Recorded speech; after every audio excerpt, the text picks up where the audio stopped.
အခုဆိုရင် Mac ကွန်ပျူတာသုံးတဲ့လူတွေပို့ပြီးတော့များလာတာကိုတွေ့ရပါတယ်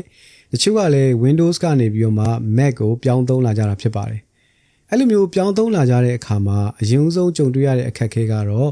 application သွင်းတာဖြစ်ပါတယ်application သွင်းတဲ့ဆိုတဲ့နေရာမှာကျွန်တော်တို့က Mac App Store ကနေပြီးတော့မှ license version တွေကို install လုပ်တာကတော့လွယ်ကူပါတယ်ပြဿနာမရှိပါဘူးဒါပေမဲ့အကြောင်းမျိုးမှုကြောင့်ကျွန်တော်တို့က license version တွေကိုဝယ်မသုံးနိုင်တဲ့အခါမှာဆိုရင်တော့ငှက်တပြား version တွေကိုသွင်းရပါတယ်အဲ့လိုမျိုးငှက်တပြား version တွေကိုသွင်းမယ်ဆိုလို့ရှိရင်တော့ Mac ကွန်ပျူတာကဓာတ်ရိုက်တန်းပြီးတော့မှသွင်းဖို့မလွယ်ကူပါဘူးဒါကြောင့်မလို့ကျွန်တော်တို့ကငှက်တပြား version သွင်းမယ်ဆိုလို့ရှိရင်လှုပ်ဆောင်အောင်မယ့်အဆင့်လေးတွေကိုကျွန်တော်ဒီနေ့ဝေမျှချင်တာဖြစ်ပါတယ်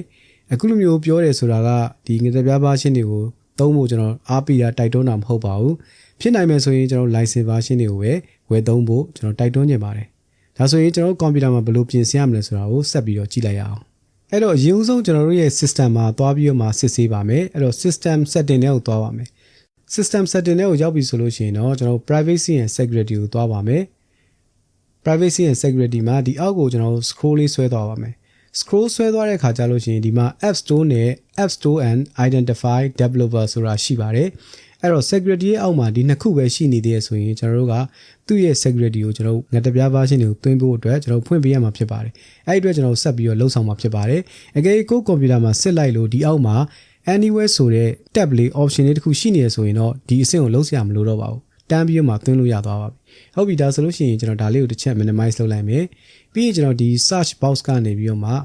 terminal လို့ရိုက်ရှာလိုက်ပါမယ် terminal terminal လို့ရိုက်ရှာလိုက်မယ် terminal လို့ရိုက်ရှာလိုက်ပြီးသွားရင်ကျွန်တော်ဒီအောက်မှာ